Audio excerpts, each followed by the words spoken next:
بسم اللہ الرحمن الرحیم۔ قواعد فقیہ کا اب دوسرا اصل ہے۔ چند اصول تو بیان ہوئے امام کرخی رحمۃ اللہ علیہ کے، ابو الحسن علی کرخی کے، اور پھر امام کرخی کے اصول کے بعد امام ابو حنیفہ کے دوسرا اصل بیان کرنے لگا ہوں۔ ایک اصل تو یہ تھا کہ ان المحرم اذا اخر النسک من الوقت المؤقت له وقدمه لازم الدم، اس پر بات ہو چکی ہے۔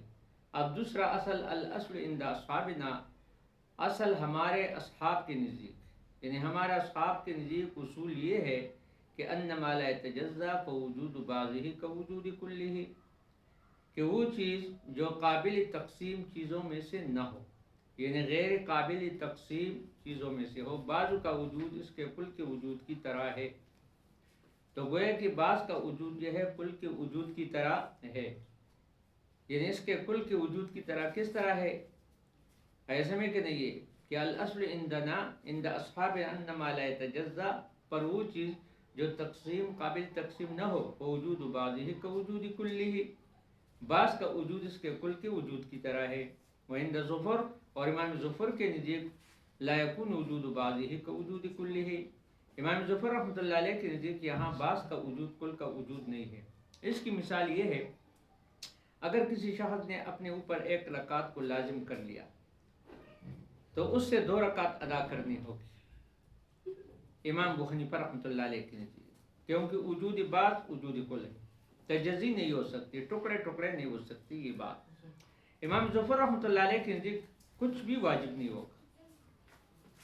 ائمہ ثلاثہ رحمہم اللہ کہتے ہیں اس لیے واجب کہتے ہیں کہ 2 رکعت قابل تقسیم نہیں ہے، اس لیے جب اس نے ایک رکعت کو اپنے اوپر واجب کر لیا تو بعض کا وجود ہو گیا، اور ناقابل تقسیم کے بعض کا وجود کل کے وجود کی طرح ہے، کیونکہ اس میں تقسیم تجزی نہیں آ سکتی۔ جبکہ امام ظفر رحمۃ اللہ علیہ کہتے ہیں کہ کچھ بھی واجب نہیں ہوگا، کیونکہ اس نے اپنے اوپر ایک ہی رکعت کو واجب کیا ہے، جو کہ نماز ہی نہیں ہے بلکہ نماز کا ایک غیر منقسم جز ہے، اور غیر منقسم جز کی جو ہے اس کا ایک جز کا وجود کل کے وجود کے لیے لازم نہیں ہے۔ یہ کس کے نزدیک؟ یہ امام ظفر رحمۃ اللہ علیہ کے نزدیک۔ اب تیسرا اصل کیا ہے؟ الاصل عند ابن ابی لیلہ انه يعتبر حقوق اللہ تعالی بحقوق العباد۔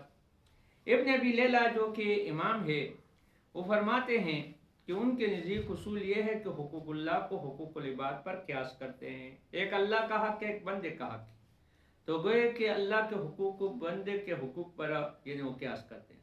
مثال یہ کہ ابن ابی لیلہ کے نزدیک حدود کی اصولی میں وکیل بنانا جائز ہے، جو کہ اللہ تعالیٰ کا حق ہے، کیونکہ ہم دیکھتے ہیں کہ بندوں کے حقوق میں وکیل بنانا جائز ہے، جیسے کہ قرض وغیرہ کی اصول میں ہوتا ہے، تو ہمارے یہاں جائز نہیں ہے، کیونکہ ایک کو دوسرے پر قیاس نہیں کیا جا سکتا، ایک دوسرے پر قیاس نہیں کیا جا سکتا۔